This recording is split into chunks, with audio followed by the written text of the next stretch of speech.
A bone-chilling Miami hospital mystery.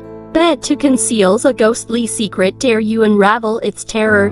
Joy shared the following story. On the day it happened, I was working a double shift from 3 p.m. to 7 a.m. the next day, stationed on the 4th floor as usual. Around 6 p.m., a female patient was admitted with diarrhea.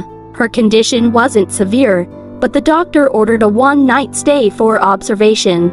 That day, the hospital was packed. Every bed was taken except for one bed, number 2, in a shared room. Our shared rooms have 4 beds. The problem was, the previous patient in bed 2 had passed away just hours earlier.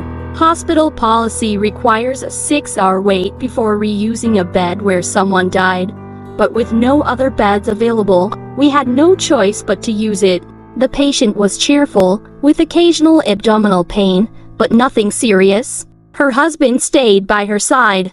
Everything seemed fine. At 11 p.m., when I administered her medication, she was still doing well.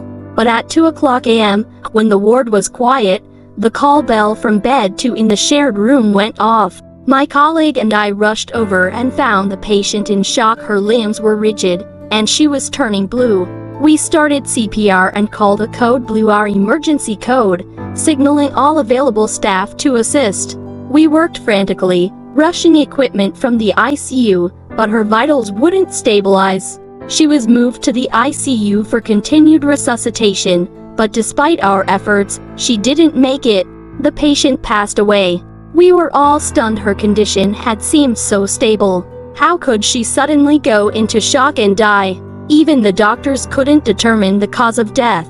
The truly chilling part came from what the patient's husband told us. First, let me describe the layout of the shared room. When you walk in, there are 2 beds on each side, with a walkway down the middle. At the far end, there's a bathroom in the center, and on either side of it are sliding glass doors leading to separate balconies, divided by the bathroom.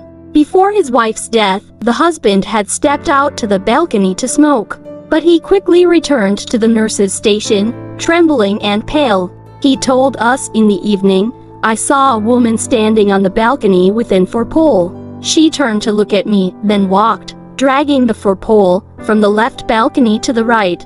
I didn't think much of it at the time, but when I went out to smoke later that night, I realized the left and right balconies aren't connected. There's a bathroom in between. When we heard this, my colleague and I asked in unison, "What did the woman look like?" His answer sent chills down our spines. It matched the description of the patient who had died in bed 2 earlier that evening. After that incident, we were shaken for weeks. We're convinced it must have been her spirit lingering.